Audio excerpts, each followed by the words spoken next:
Assalamualaikum warahmatullahi wabarakatuh. Baiklah, pada kesempatan ini kita akan membahas tentang asuhan keperawatan gangguan tiroid, khususnya asuhan keperawatan dengan hipotiroid. Jenis-jenis gangguan tiroid ada hipotiroid dan hipertiroid. Untuk pertemuan berikutnya kita akan membahas tentang hipertiroid. Untuk saat ini kita akan membahas hipotiroid. Pada definisi, hipotiroidisme artinya kekurangan hormon tiroid, yaitu hormon yang dikeluarkan oleh kelenjar tiroid atau kelenjar gondong. Hipotiroidisme atau dengan bahasa lain myxedema adalah sindroma klinik yang terjadi akibat kadar T3 dan T4 dalam sirkulasi tidak adekuat. Etiologinya, penyebab-penyebab penting pada orang dewasa adalah menurut Medicine at a Glance 2003 yang menyebabkan terjadinya gangguan hipotiroid. Yang pertama ada autoimun.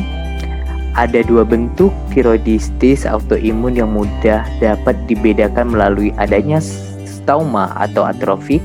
Pada keduanya dapat ditemukan autoantibody. Anggota keluarga yang mungkin Addison, anemia perniciosa atau diabetes. Terkadang tiroiditis khas Hashimoto menimbulkan nyeri pada fase akut dan lebih jarang lagi menyebabkan hipotiroidisme sementara.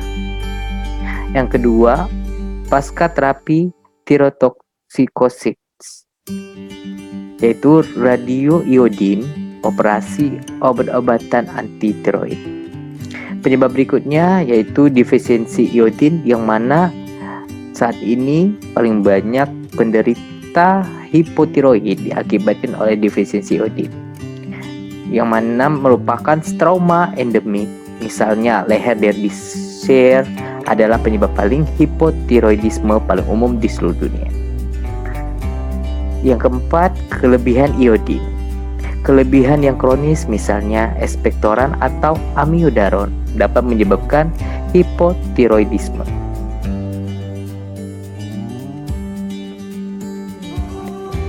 Tanda dan gejala. Tanda dan gejala pada penderita ini yaitu perlambatan daya pikir dan gerakan yang canggung lambat. Yang kedua, penurunan frekuensi denyut jantung, pembesaran jantung atau jantung myxedema, dan penurunan curah jantung. Yang ketiga, pembengkakan dan edema pada kulit, terutama di bawah mata dan di pergelangan kaki. Berikutnya, penurunan kecepatan metabolisme, penurunan kebutuhan kalori, penurunan nafsu makan, dan penyerapan zat gizi dari saluran cerna. Gejala berikutnya, terjadi konstipasi, perubahan-perubahan dalam fungsi reproduksi, kulit kering dan bersisik, serta rambut kepala, dan tubuh yang tipis dan rapuh.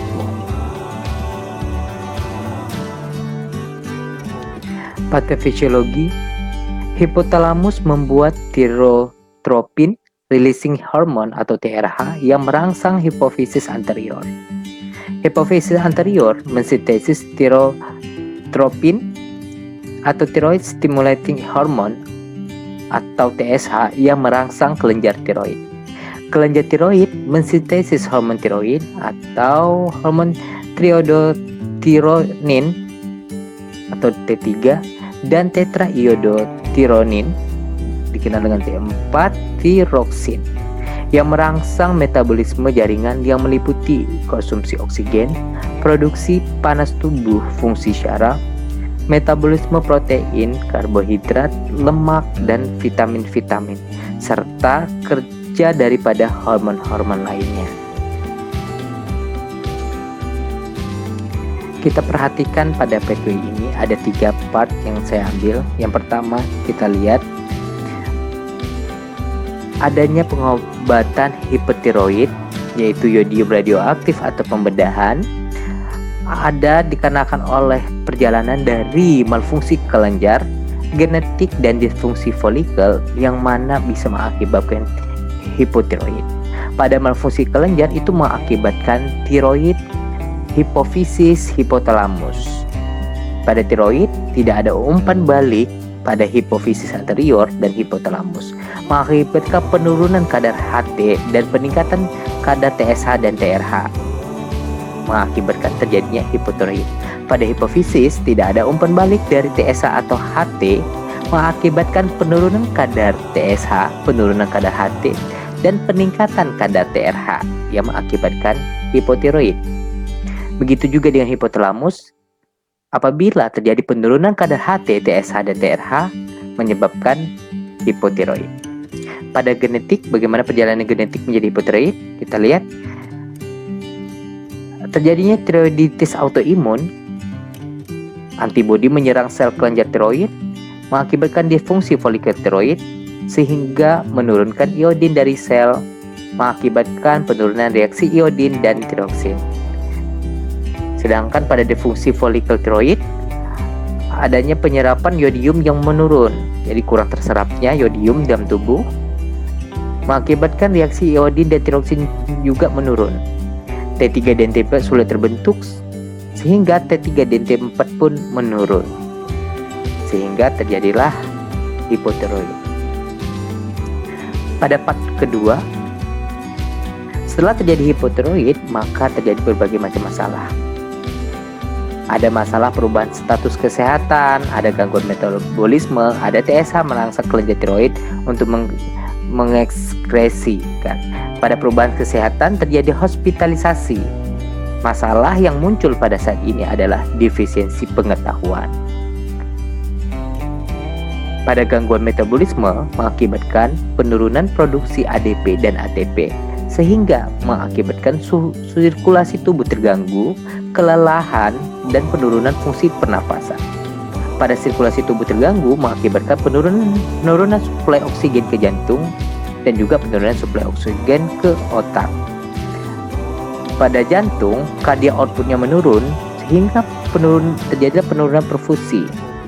Masalah keperawatan yang timbul pada saat ini adalah penurunan curah jantung. Jika penurunan suplai oksigen ke otak, maka terjadinya gangguan neurologis di mana akan mengakibatkan gangguan kesadaran, sehingga masalah keperawatan pada saat ini yang muncul yaitu resiko cedera. Pada kelelahan, ini ada dua masalah keperawatan yang muncul. Yang pertama adalah intoleransi aktivitas, yang kedua adalah fatigue. Pada penurunan fungsi pernapasan mengakibatkan depresi ventilasi, dyspnea. Masalah keperawatan yang muncul adalah pola nafas tidak efektif. Pada TSH merangsang kelenjar tiroid untuk mengekresi, menyebabkan kelenjar tiroid membesar sehingga bisa menekan struktur leher dan dada. Selanjutnya mengakibatkan gangguan respirasi dan juga deformitas. Pada deformitas ada perubahan pada tubuh, timbul rasa malu klien tersebut, sehingga masalah keperawatan yang muncul ada gangguan citra tubuh. Pada gangguan respirasi sama seperti penurunan fungsi pernapasan, yang mana masalah keperawatan yang akan muncul adalah pola nafas tidak efektif.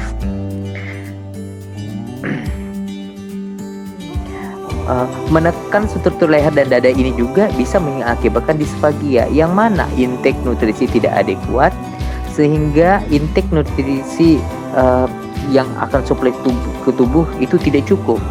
Nah, masalah keperawatan yang muncul adalah ketidakseimbangan nutrisi kurang dari kebutuhan tubuh. Pada part ketiga, hipotiroid juga itu bisa mengakibatkan menurunnya laju BMR, gangguan metabolisme. Nah, pada gangguan metabolisme itu bisa mengakibatkan gangguan fungsi gastrointestinal dan juga mengakibatkan gangguan metabolisme lemak. Pada gangguan fungsi gastrointestinal mengakibatkan menurunnya fungsi peristaltik usus, sehingga seringkali terjadi namanya konstipasi. Jadi masalah keperawatannya muncul di sini adalah konstipasi. pada gangguan metabolisme lemak, terjadi peningkatan kolesterol dan trigliserid sehingga mengakibatkan meningkatnya aterosklerosis, terjadinya oklusi pembuluh darah sehingga menurunkan suplai darah ke jaringan. Nah, terjadinya lah hipoksia. Di sini masalah keperawatan yang muncul adalah ketidakefektifan perfusi jaringan perifer. Nah, pada gangguan metabolisme kita lihat di sini mengakibatkan penurunan produksi kalor, begitu juga dengan menurunkan laju BMR, sama itu menurunkan produksi kalor sehingga menurunkan suhu tubuh klien tersebut. Nah, di sini akan terjadi intoleransi suhu dingin sehingga masalah keperawatan yang muncul adalah hipotermi.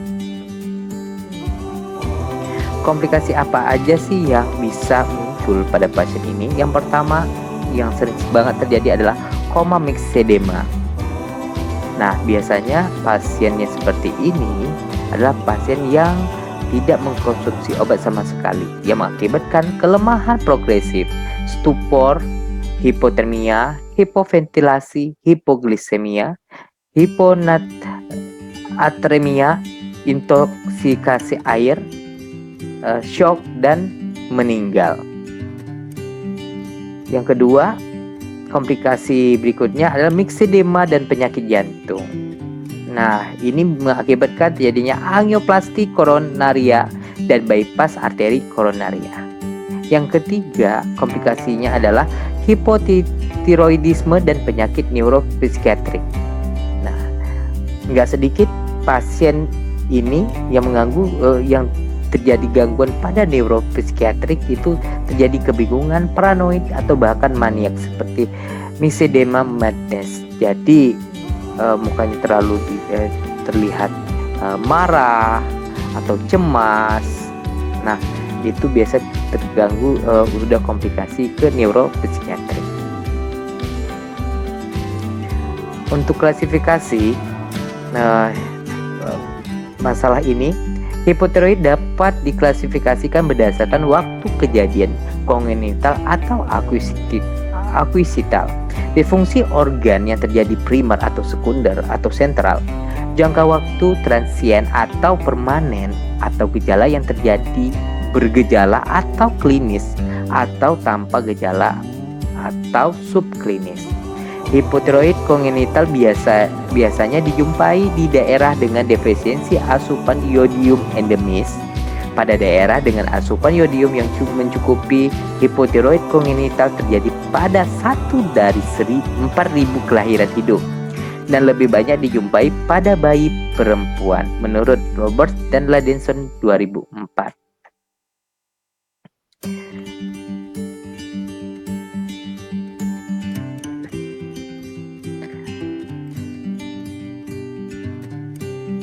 Untuk pemeriksaan diagnostik, nah, mendiagnosis hipotiroidisme primer kebanyakan dokter hanya mengukur jumlah TSH atau thyroid stimulating hormone yang dihasilkan oleh kelompok hipofisis tersebut, kelenjar hipofisis. Nah, yang pertama, level TSH yang tinggi menunjukkan kelenjar tiroid tidak menghasilkan hormon tiroid yang adekuat, terutama tiroksin T4 dan sedikit triiodotironin atau FT3. Yang B, tetapi untuk mendiagnosis hipotiroidisme sekunder dan tersier tidak dapat dengan hanya mengukur level TSH. Berikutnya, oleh itu uji darah yang perlu dilakukan jika TSH normal dan hipotiroidisme masih disuspek sebagai berikut. Yang pertama, free triiodotironin atau FT3. Yang kedua adalah free levothyroxine FT4. Yang ketiga total T3. Yang keempat total T4. Yang kelima 24 hour urine free T3.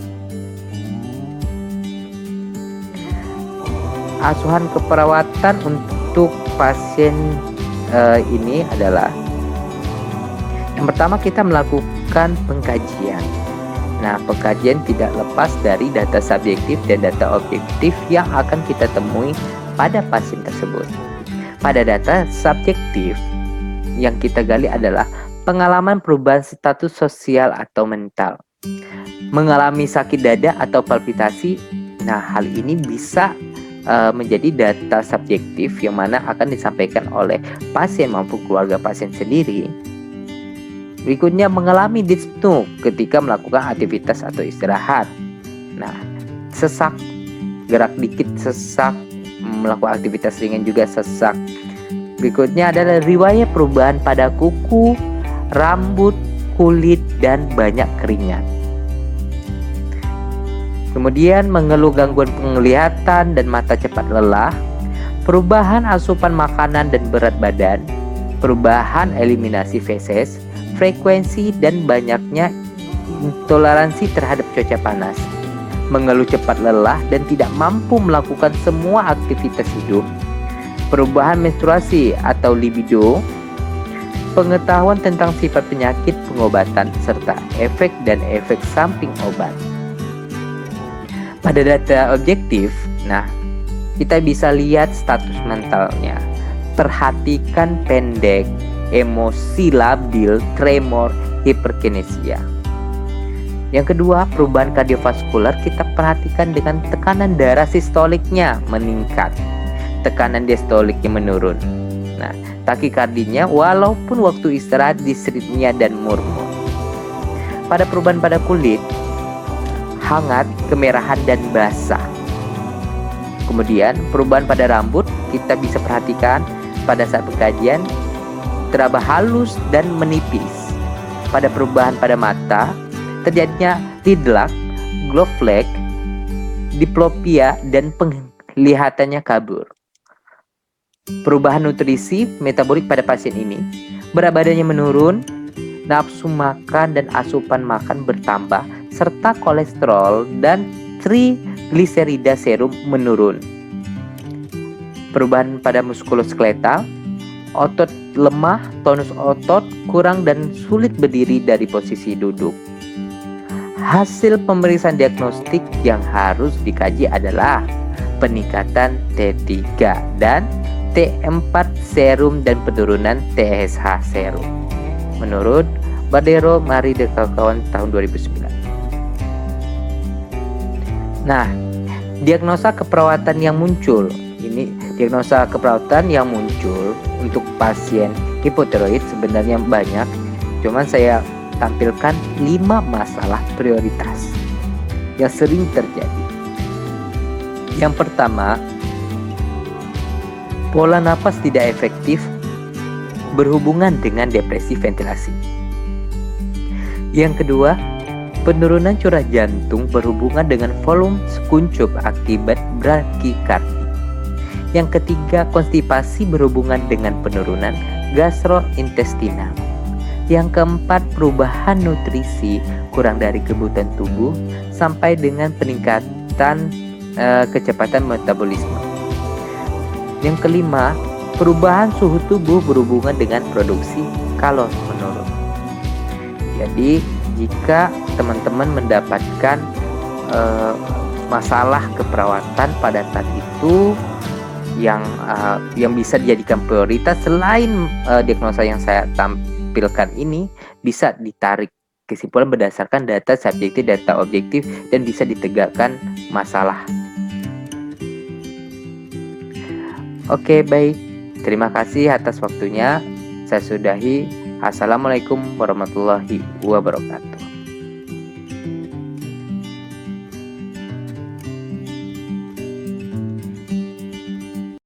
Jika video ini bermanfaat buat kamu, jangan lupa like and subscribe.